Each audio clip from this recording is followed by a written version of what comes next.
Hello, everybody. Good morning and good afternoon. My name is Alexandra, and I will be your webinar host, which means I will be handling all of your questions and answers. During this presentation, I have enabled the questions panel, which you should see at the bottom right-hand corner of your screen. You may need to push the plus sign to expand the panel. This session is being recorded and will be made available to all attendees should you care to listen to it again or share it with colleagues. Now, I would like to introduce our speaker for today, VP of Product Management, Scott Register, who will present the 4 keys to understanding TLS 1.3 and active SSL. Scott, go ahead and take it away. Thank you, Alexandra, and thank you everyone for joining us today. The internet, this great, wonderful place that we use for social media and online shopping and talking to friends and doing business and talking to our business partners and doing all that stuff, is this great, awesome, wonderful place, and we think it's just magical and wonderful and filled with unicorns and pixie dust. But there is a problem with a lot of the underlying kind of tenets of the security or the security of the internet, and that problem is Eve. And we'll talk all about Eve shortly. So what we're going to go over today, 4 big keys to understanding the new encryption standard that's coming up, TLS 1.3. We're going to go over a brief introduction to public key cryptography and how it works, and then talk about the benefits and some of the challenges of static key encryption, which is what we're largely using today, and then talk about some of the practical implications. There's this new encryption standard coming out, TLS 1.3, what it means for deployments in your network, and how Ixia can help you work through some of these things. Now, I will warn everyone, there is math ahead, so don't get tripped up. But I think it's going to be important, if you haven't seen sort of how public key crypto works, to see and be exposed to some of the basics here, so that when you see some of these terms, they will make sense, and you'll understand why we're changing some of the things that we're changing. Okay, so introduction to public key crypto. A key, when we say a public key or a private key, it's really a pair of numbers. There's a number for exponentiation and a number for a modulus. When 2 entities communicate using encryption, each one, when you're using this kind of encryption scheme, has a public key and a private key. Now, typically, the public key is used to encrypt data, and the private key is used to decrypt it. And those numbers, by the way, are very large, and they are different. Now, public keys, as the name implies, are available to the world. They're freely distributed. Everyone has access to them. But private keys are kept secret. And that's why I say that the public key is typically used for encryption. So this means sort of anyone out in the world can encrypt a message for you using your public key, and then only you can read it using your private key. So in this example, we're going to talk about 2 people who want to establish a secure communication, Alice and Bob. And here's how Alice's public key is generated. It's going to work the same for Bob, but we'll sort of ignore poor Bob for now. Now, in reality, Alice and Bob would each select 2 very large prime numbers. But just to make it readable, in this example, we're going to pick small numbers. We're going to pick 5 and 11 as our prime numbers. Now, Alice is going to multiply those 2 numbers together, and this produces the modulus. Okay, remember I said you've got a modulus and an exponent, so this is how we get the modulus. You just multiply them together. She picked 5 and 11 as her primes. I multiply those 2 together, and so my modulus now is 55. Now, I run a quick mathematical function where I just select 1 from each of the 2 numbers that I picked. I multiply it together, and I get 40 for the public key. This will be important later. Now, Alice selects a number that is relatively prime to and smaller than 40. So in this case, Alice will pick 7. So relatively prime just means it can't be divided evenly into 40. Okay, now Bob would go through the same thing, but for SSL, and by the way, for purposes of this discussion, SSL, which is Secure Sockets Layer, and TLS, Transport Layer Security, I and most other people use those interchangeably. SSL was actually the kind of first set of standards that was superseded by TLS, but typically people use those interchangeably.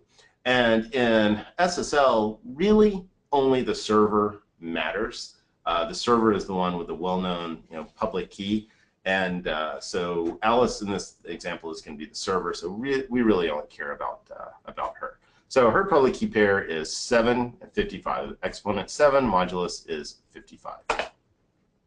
Okay, now let's look at how we calculate Alice's private key. A little more math here. Okay, so to get her decryption exponent, I take 1 over the public encryption exponent to the negative 1, or I'm sorry, 1 over the public encryption exponent, and then I take you take the modulus of her public key. So if you copy the information from the previous slide where her public encryption exponent is 7, I get the public, and I just multiply both sides of the equation by the public encryption exponent, get the private exponent times the public exponent, mod 40 is equal to 1. I solve for that, and I see the solution is 23 for private decryption exponent, because 23 times 7 is 161. 161 mod 40 equals 1. Okay? Hopefully that makes sense. Oh, by the way, if someone hasn't had high school math in a while, as I know I haven't, if you don't remember modulus arithmetic, modulus just means if you divide one number into another, the modulus is the remainder. So when I divide 40 into 161, it goes 4 times, and the remainder is 1. Okay, so now her private key, which again it's a pair of numbers, exponent and modulus is 23 and 55.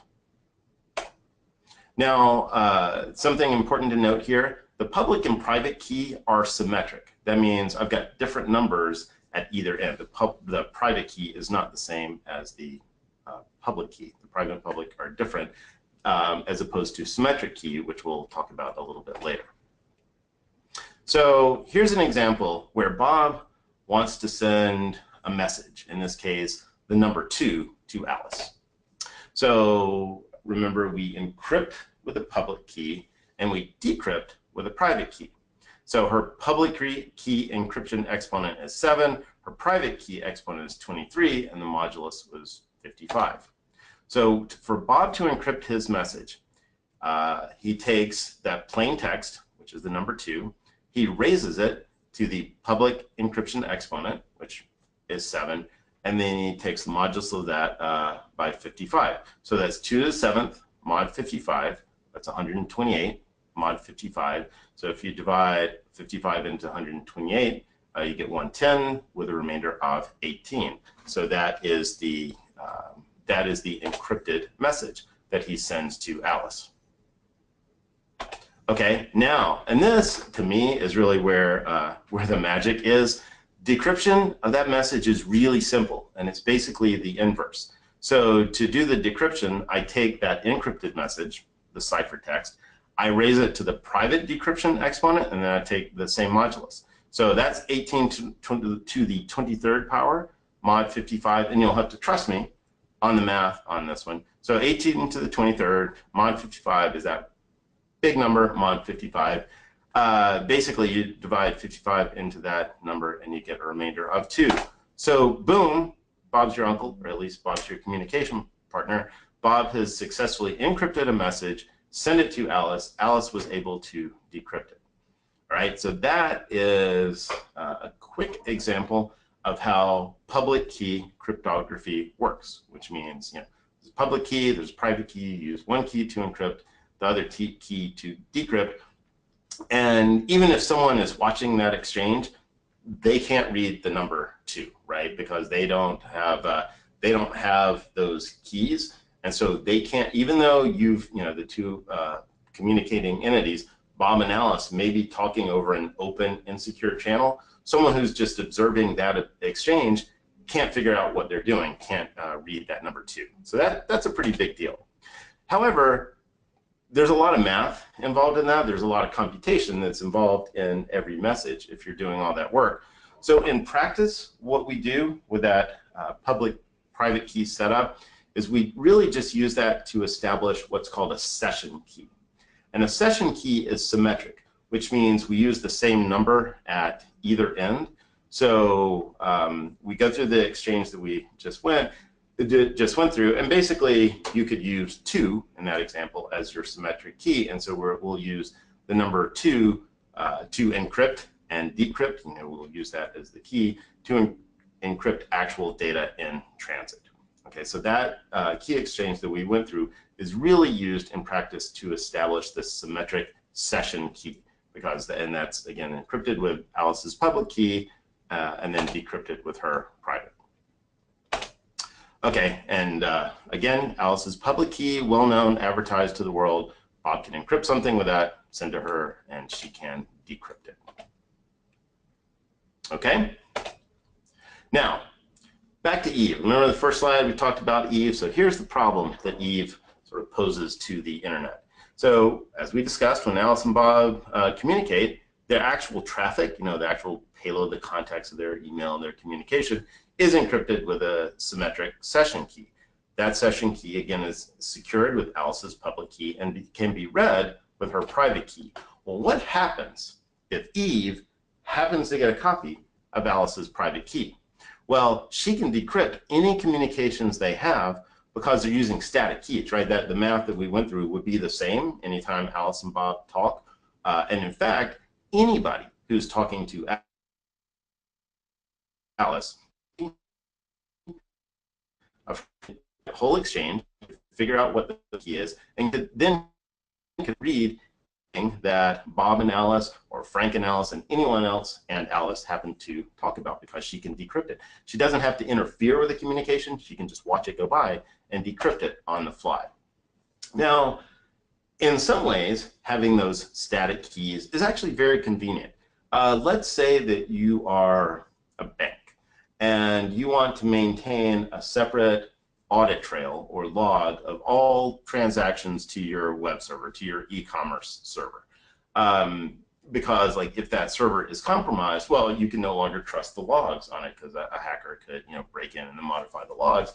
So you can actually watch those sessions go by, and you have a couple of options. You can just stream the encrypted sessions to disk, and if you ever need them for forensic purposes, if you need to go back and say, hey, somebody broke in, or oh, a customer had a problem with the connection, you can just that particular session, bring it back off disk, decrypt it on the fly because you have Alice's private key, and read it out. You can also decrypt things while they're happening on the wire, just watching the communication go back and forth. I can decrypt that data, and yet I can send it off to disk, right? So that makes it really easy to do security, to do debugging, to do forensics, things like that. As long as you have a copy of the private key of the server, then you can, without interfering with the connection, without slowing it down at all, you can decrypt the session and then do whatever you want with the clear text. Now, there's some obvious challenges to that as well. Because Eve, they're watching the conversation, is not always your friend. So let's say that Alice is running a bank and Eve somehow gets a copy of Alice's private key. She could literally just sit on a Starbucks network somewhere and look at Wi-Fi sessions, people doing online banking with the Royal Bank of Alice, and she could read their sessions, right? And so she could pull out account information and credit card numbers and whatever else. And that is a big problem. That's a big problem for kind of the security and validity of e-commerce and transactions and things like that. And of course, Eve can get that private key lots of different ways, right? When we just saw this massive breach at Equifax, where we got 140 odd million records compromised because some IT administrator somewhere used admin as a username password. So if that's the way that 140 million accounts are secured, you can be sure that not everyone stores their encryption keys in ultimately secure ways. So Eve could maybe break in to a server and get a copy of the key. She could have a social engineering attack where she poses as some IT person or something and obtains a copy. Or, and this actually is an important reason that's kind of driving a lot of the changes that we'll talk about, she could brute force a connection, right? If you have enough computing resources to throw at an encrypted session, you can eventually, go through enough kind of combinations to keep trying to decrypt that session using different numbers, using different basically keys that you've made up, and eventually you'll get a clear text string out of it, right? So, back in the day where you had to run and maintain your own data center to do that, maybe that was feasible only for kind of government agencies. But now with the kind of easy access to large-scale cloud computing, where you can spin up 1 million servers if you need to for a couple of hours to go break a session, it becomes computationally feasible to go do this. And this is the really big deal. If Eve can decrypt one session where someone is talking to Alice, then she can decrypt them all. She can decrypt all sessions where anyone is talking to Alice. Obviously, that's a big problem, right? That poses serious security problems, because if a bank, if Amazon, if any other online retailer, if the sanctity of their private keys is compromised, then any sessions with that site are susceptible to interception. That's a big problem. So now we're going to introduce a term that you may have seen if you're kind of following along some kind of encryption discussions. There's a term called forward secrecy, right? So we've discussed the problems that Eve can cause if she obtains a private key, and basically without reliable encryption, it's hard to kind of trust doing business. So encryption standards decided that the world really needed some kind of new scheme which didn't use the same keys every single time, and those keys needed to be single use and temporary. And the term of art in this case, the word that is typically applied to these temporary session keys, is ephemeral. And ephemeral just means use it once and then it goes away. So these ephemeral keys are used in a key exchange protocol called Diffie-Hellman ephemeral. So earlier, the first example, we went through Diffie-Hellman key exchange. So basically for Diffie-Hellman ephemeral, that key exchange mechanism is extended to create a temporary one-time session key. And so even if you compromise that session, let's say you brute force it and you figure out the key that was used for that session, you can't use it to decrypt any other communications with Alice. And that's why this is called forward secrecy, or sometimes you'll see it called perfect forward secrecy, because compromising one session doesn't give you access to any future sessions. And I'm not going to go through the math of Diffie-Hellman ephemeral, because that would take a lot more time than we have today. Okay, so quick history of SSL and TLS.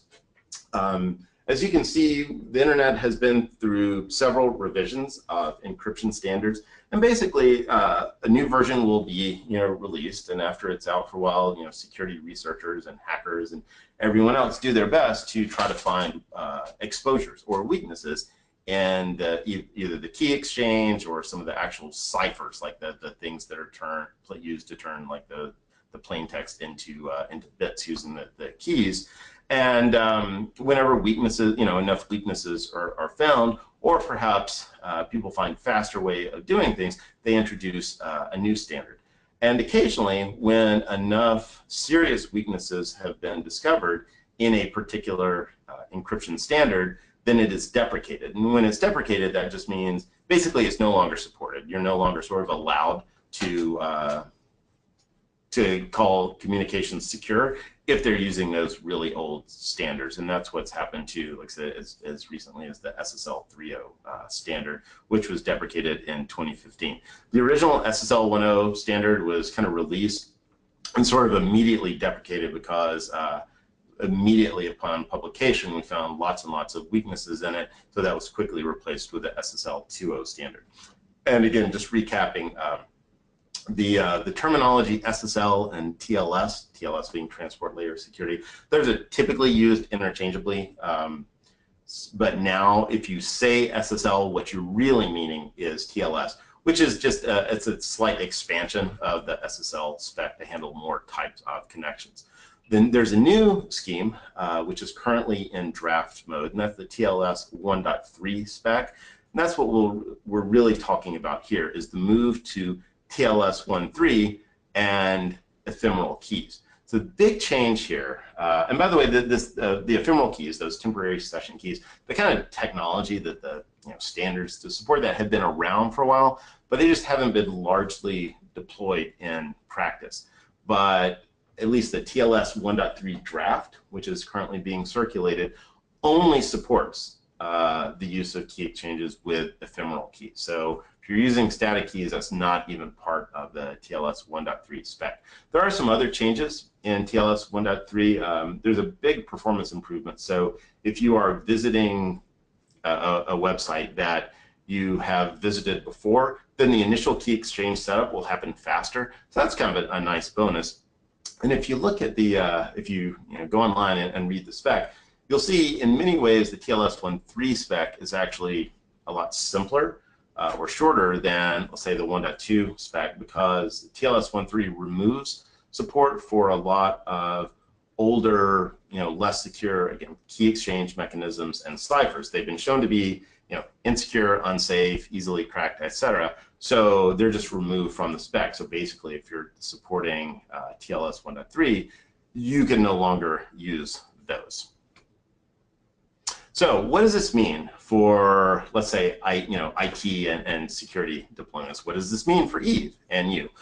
What it really comes down to is Eve can no longer decrypt, those arbitrary sessions. She can no longer decrypt sessions with Alice, even if she has a copy of Alice's key. Even, in fact, if she has a copy of Alice's keys and Bob's keys, she can't decrypt that session because of the way these temporary or ephemeral keys are set up.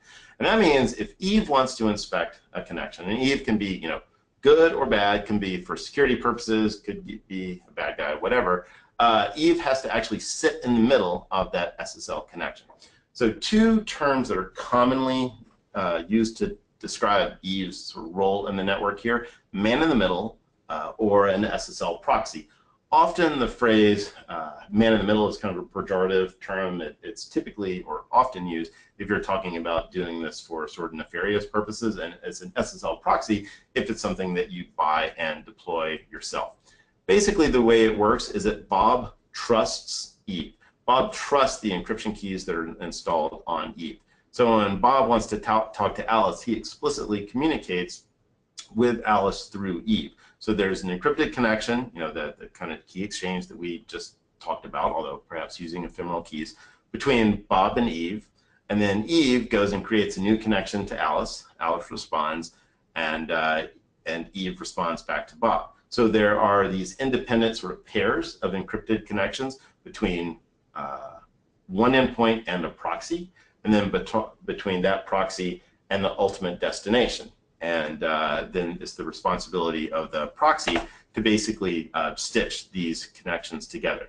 And so long as Bob trusts, again, the keys, the certificates and keys that are installed on Eve, this is completely transparent to Bob. Like, if I'm Bob and I'm connecting to Google or Facebook or something through a proxy, through my Eve, my browser bar looks normal. I get the little green key, so it looks like everything is secure. And in fact, everything is encrypted. And that's because the little green lock or whatever you get in your URL browser that shows that the connection is secure, what that really means is it's encrypted, and that the connection, the encryption, has basically been signed by someone you trust. It doesn't actually mean, when you connect to Facebook and you see the little green bar, that doesn't actually prove that you have an encrypted connection directly to Facebook. It just means you have an encrypted connection, and that connection has been sort of signed or verified by someone that you trust. And so that's what you see. So it's largely transparent to Bob. So in terms of practical implications, that whole convenient thing of saying, hey, I'm a bank, I'm an e-commerce site, and anytime someone connects to my web server, I want to be able to just stream that off to disk and encrypt it later, or encrypt it all on the fly, passively, and record the clear text stuff to disk. That no longer works, because if you're using ephemeral keys, as we discussed, you just simply can't passively decrypt those sessions. You have to be a proxy, right? You have to sit in the middle of the connection and actively participate in it. Now, two terms that you'll typically see are forward proxy and reverse proxy.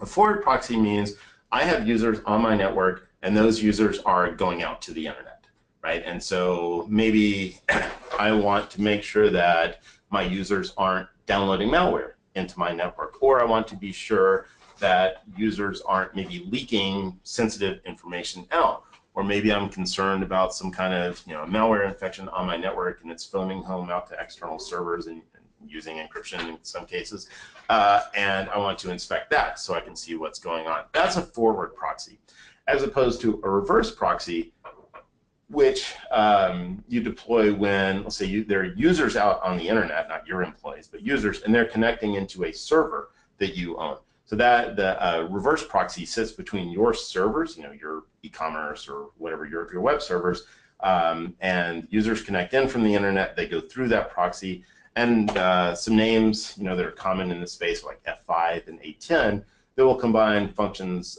like the SSL proxying with things like load balancing across those servers.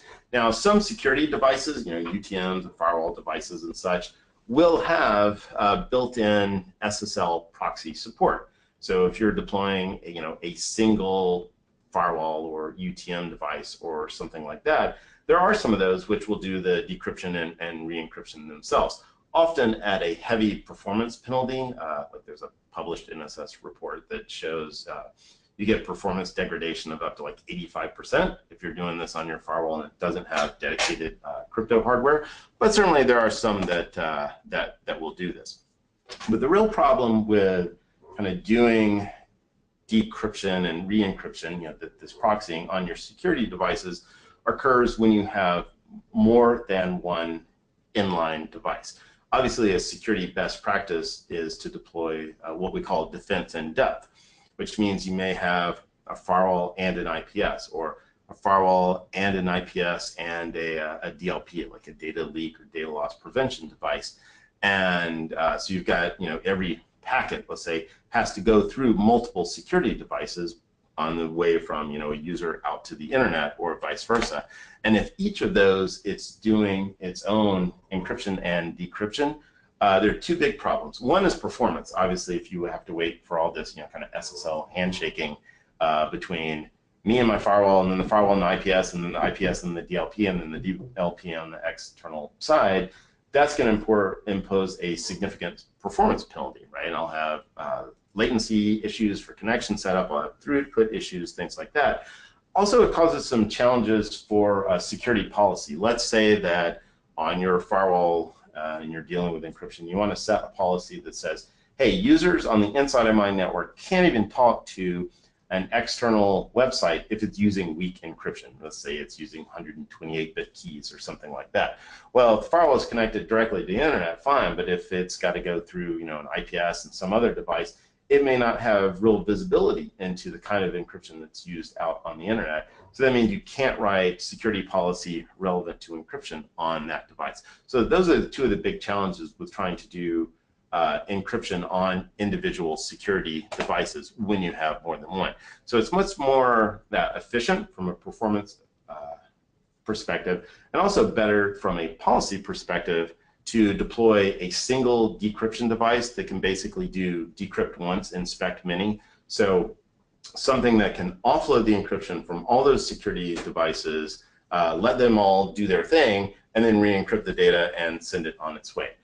Sometimes you'll see this done in like a dedicated kind of standalone SSL appliance, or you can do what we've done, which is build this active SSL capability, the SSL proxy capability, into a network packet broker. So this is a pretty big deal for us. We here at Ixia, and we announced this, I guess, at Black Hat. Next quarter, in October, we'll be releasing our active SSL capability on our industry-leading Vision 1 packet broker. And one of the great things here is you can use that encryption decryption capability that we're now adding with all the other great features we have for supporting security deployments already built into our network packet brokers. For instance, on top of the 10 gig of SSL capability that we're giving you, and with this dedicated cryptographic processor, which is important because since it's dedicated, it's not consuming other system resources, right? Doing encryption on our packet broker isn't going to slow down anything else that it does. If you're doing NetFlow generation, you might be doing something like data masking, where maybe you're monitoring e-commerce connections, and whenever you see a credit card number, yeah, you want to send that off to a recording device, but you want to overwrite all but the last 4 digits of that credit card number just for, you know, compliance and security reasons. Yeah, you can do that, and doing encryption doesn't slow down your ability to do that, that data masking. Now, when you're doing a security deployment, there are two kind of major categories of security tools: inline tools and out-of-band tools. Inline tools are things like firewalls and typically IPS devices, intrusion prevention systems, which means a packet has to flow through that device on its way from, say, client to server. And then that security device, if it sees something it doesn't like, can just stop that packet, cannot forward it. Passive or out-of-band devices are typically things like network capture or recording devices. A lot of times in IDS, intrusion detection systems, are deployed out of band. So it's very important to be able to support both types of security products in, in a security deployment, and that's obviously something that we can do. Another important question that will kind of come up when you're deploying SSL is, especially if it's the case where you have users and they're going out to the internet and you want to make sure that like they're not downloading malware or something like that, you may want to bypass inspection for certain categories of websites.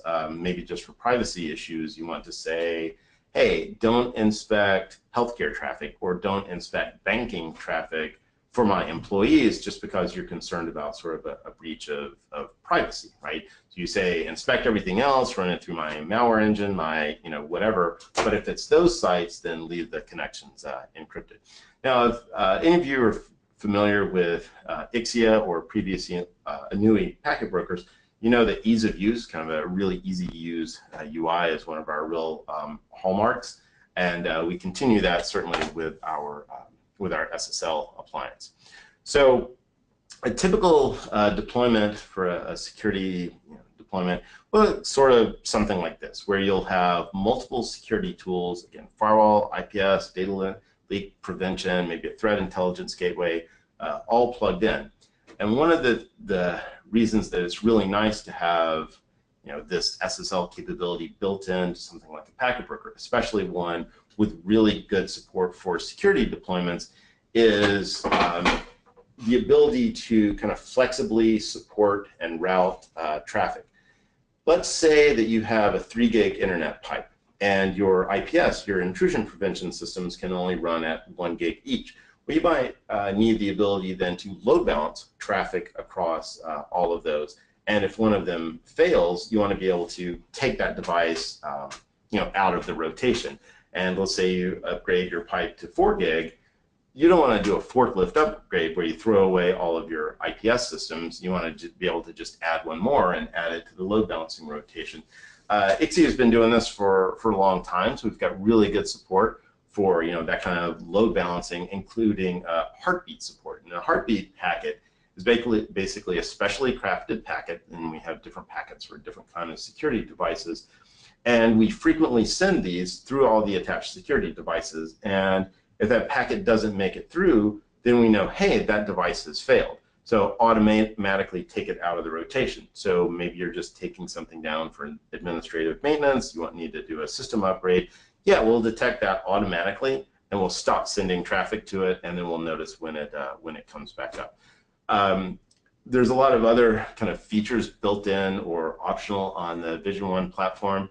Maybe after you decrypt traffic, you want to generate NetFlow to see what's going on, and we offer very rich NetFlow with things like application identification and geolocation and like custom application support. You can tell what kind of handset, what kind of browser someone's using. So it's very nice to be able to do that kind of thing in conjunction with, with your decryption. The data masking I've already talked about. So this is a really nice combination of features. And if you think, well, basically SSL is kind of a feature now that you can add on to a device, a packet broker with great security support is an ideal place to put that. Now, one of the things that we want to make sure happens is when you do, an SSL deployment, obviously that could break things, right? And so our design goal was to make sure everything sort of works right out of the box. You drop this on the network, and connections flow through, and we preserve whatever encryption would have happened otherwise, and we make it really, really easy to get up and running. And then if you want to apply more granular or specific policies, say you want to pick which external root certificate authorities to trust or not, or you want to add your own, you can easily go in and do that, but it's not mandatory. You can get up and running without that kind of customization. And then as you go on, you want to clamp down your security policies or maybe apply different kinds of policies for different groups of users or things like that. It's pretty easy to just point and click your way around the UI and do that. Okay, so wrapping up, on the upside, the internet is about to get a lot safer, and in fact, encryption, will be both safer and a little faster with a TLS 1.3 spec. But if you're doing security deployments, in many cases, life is about to get a little more difficult because some of those passive SSL things that you've deployed in the past are simply not going to work anymore. And that means a lot of systems that people have deployed for monitoring access to their websites and things like that are going to break, and that's kind of a negative. And by the way, this is a kind of a big deal because certainly well over 70% of internet traffic is encrypted today, and so, and that includes malware transmission, right? I mean, if I'm a bad guy and I'm trying to push malware into your network, well, of course, I want to make sure that that download, that transmission of malware is encrypted, because that makes it harder for your security devices to stop the transmission of that malware, right? So already more than half of malware downloads into networks are encrypted, and you can be sure that that number is only going to increase quickly, right? And that's why it's really important to figure out how you want to deal with encryption in your environment, whether it's the inbound use case, that reverse proxy use case where things are coming in from the internet and talking to your servers, or it's the outbound use case where your users are going out to the internet and you want to make sure that you can inspect what they're doing or what they're downloading. It's going to be pretty important to figure out how you want to deal with that in your environment, because encryption creates a blind spot from a security perspective, and also performance monitoring and troubleshooting, and bad things happen in blind spots, and so you want to engineer your way out of having those kind of blind spots in your network. Ixia can be a really good partner in helping you get better insight and more control over your traffic while driving your cost of deployment down, and that's a really good thing. If you would like to do some more background reading on this, I've included a couple of links here, and obviously you'll have access to the recording if you'd like to reference these later. Wikipedia, of course, is always a great reference, and I shamelessly cribbed some example data from this Wikibooks example. And again, if you want to do more in-depth, detailed reading on kind of how Diffie-Hellman key exchanges work and things like that, it's a pretty good reference point. Okay, and with that, we have some time for questions. So, Alexandra, I will pass the ball back to you to see if we have received any. Yes, we have received quite a few. So I'll just start going through the list, and hopefully we can get through as many as possible. Okay. Does TLS 1.0 have a tentative scheduled end of life?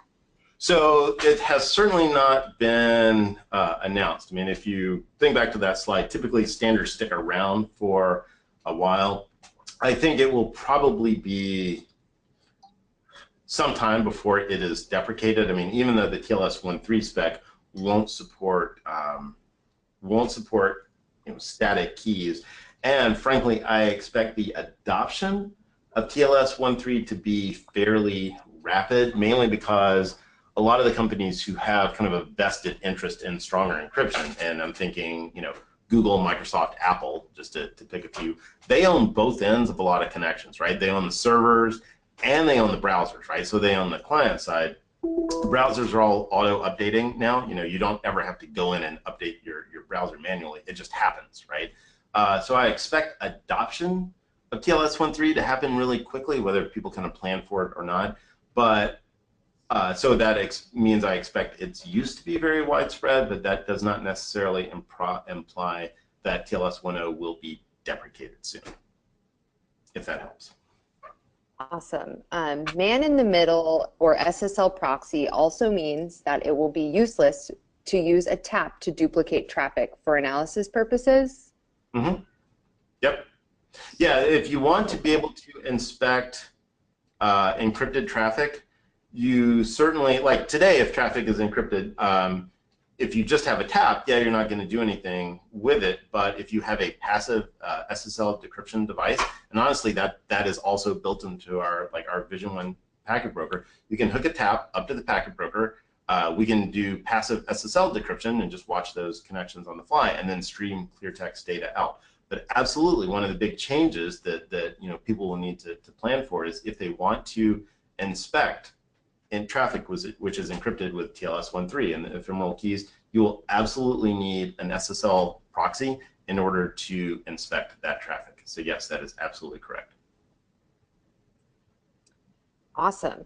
If Eve cannot decrypt sessions, even if she has Alice and Bob's private key, is there still value in having individual private keys?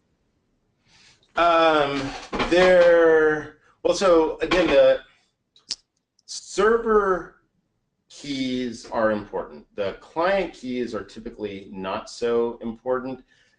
But there's value beyond just encryption in keys and certificates, and part of that is knowing who you are talking to, right? I mean, if a certificate is signed by someone you trust, there is value in knowing sort of who you're talking to. So there is encryption, even though we use the word encryption a lot, there are a lot of other kind of features that go along with that, like non-repudiation.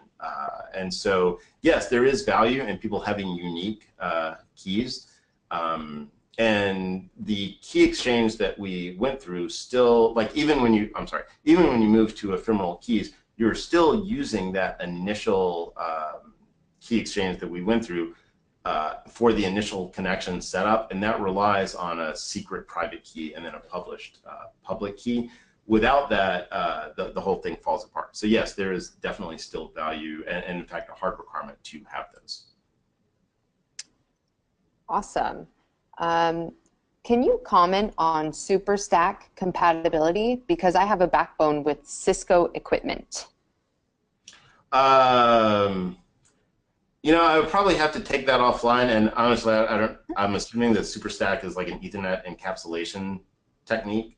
If not, feel free to contact me on Twitter or my email here. So typically you can, I mean, if it's an encapsulation technique, you can typically do all the stuff that we've gone through and either remove or preserve those headers. You might strip them off before you do your decryption and then reapply those headers on the way out. Although certainly there are things like encapsulation and networking techniques that can make it harder to do, in part because when you're doing man in the middle, you certainly have to have access to every packet. If you miss a packet, the whole thing falls apart. So your networking scheme has to support kind of funneling all the traffic in a session through a single point, if that helps. Awesome. I think so. I haven't received anything back yet. Yeah, feel free to contact me directly, and I can do some more research to dig it up. Yes, I sent him your email directly since his question was even longer than what I read off to you. Okay, thanks. How is active SSL related to open source libraries such as OpenSSL? So let's see, how is it related? So typically an open source library will, like OpenSSL, certainly will support whatever the latest encryption standards are. I mean, when TLS 1.3 is ratified, you can certainly expect OpenSSL, kind of right away to support TLS 1.3. Now, how are they related? I would say that often the endpoints, or at least the server side of a connection, will use that open source library like OpenSSL as its TLS 1.3 implementation. You could certainly leverage open source libraries like OpenSSL if you were building a man in the middle or an SSL proxy, although there is a lot more to it than just the encryption decryption, right? If you're building a proxy, you have to be able to do things like sort of transparent layer 2 through 4 intercept and maintain state and connection tables so that you can correlate a connection on one side of a proxy to a connection on the other side. But certainly you could use that as to help you just with those key exchange or the initial encryption setup. Remember, when you're using an SSL proxy, there are multiple encrypted connections, one between the client and the proxy, and one between the proxy and the external server. So certainly you could leverage something like OpenSSL when you're building your SSL proxy just to help you establish those encrypted connections. But there's a lot more to it than just the encryption piece. Great. We have time for one more, so I'm going to combine two questions. I feel that they are similar. The answer will be similar. So, okay. What is Ixia's competition in the area of SSL decryption, and could you also explain the differences between Ixia and Gigamon? Okay, so competition in the space. So I mentioned now we're not really focusing on the reverse proxy space. I mean, certainly, you could use us in certain applications for that inbound space where, let's say, F5 and A10 are really kind of the dominant players. But we're not trying. We don't do like server load balancing and things like that. So specific deployments it would make sense, but not in like kind of large, multi-server deployments if you're looking for all that load balancing capability and things like that. In the outbound space, there's certainly SSL proxies, kind of dedicated appliances that we would compete with. There's Bluecoat, Cisco, OEM, Swan. I mean, there's a couple other out there. I know some of the other players like that, A10, F5 have been in the space, but no one else really combines. None of those combine the kind of SSL capability and then all of the packet broker capability that we talked about in one chassis. And the reality is SSL is a standard, right? I mean, my SSL and your SSL, if we both follow the standard, are going to look a whole lot alike, right? I mean, there may be differences in like performance and maybe UI usability, but the core SSL piece is really going to be the same. And that means the differentiation between kind of using a dedicated, let's say, SSL appliance and using something built into a packet broker is largely going to come down to how well it does all the other stuff, like how well does it support your security deployment? Can it do load balancing? Does it have heartbeat support? Can it do the netflow generation? Can it do data masking? Can it do all the other things like that? And so really, if you're kind of thinking about building this into a packet broker versus often having a packet broker plus one of those dedicated external devices, a lot of the difference is really going to come down to that. Now, us versus Gigmon, I mean, I could go on for a long time about that. One of the big differences here is performance. We've got a 1U system that can do up to 10 gig of SSL, and last I heard, even a 2U fully decked out appliance from them could only do about 6 gig in total. And if you're doing that level of SSL, you can't do any of the other advanced features like data masking or netflow generation or things like that. So we've got much better density, nearly double the performance, and a lot of the other capabilities like what's included in the netflow generation. Can you do geolocation? Can you identify what browser is in use and things like that? Simply aren't available on that platform. Again, I mean, I'm not I'm not really here to sort of competition bash, but feel free to contact me directly, and we can go into more discussion about kind of what you're looking for and what might be important on your network and what the differences are. Great. Thank you so much, Scott, and thank you to everybody on the line who joined us today. You should receive an email from me later today if you are a winner of the hoodie. I also pasted the names of those who won in the chat window. And as a reminder, we will be sending the presentation slides in the on-demand replay shortly. If you have any questions, feel free to reach out to me, acassandro@ixiacom.com, or Scott. He gave his email at the beginning of the presentation, and I believe it's showing on the screen now. And we will be happy to answer any of those questions that were unanswered. And thanks again to all who joined us today, and we look forward to seeing you on a webinar in the future. Thank you. Thanks, everyone. Great questions. Bye.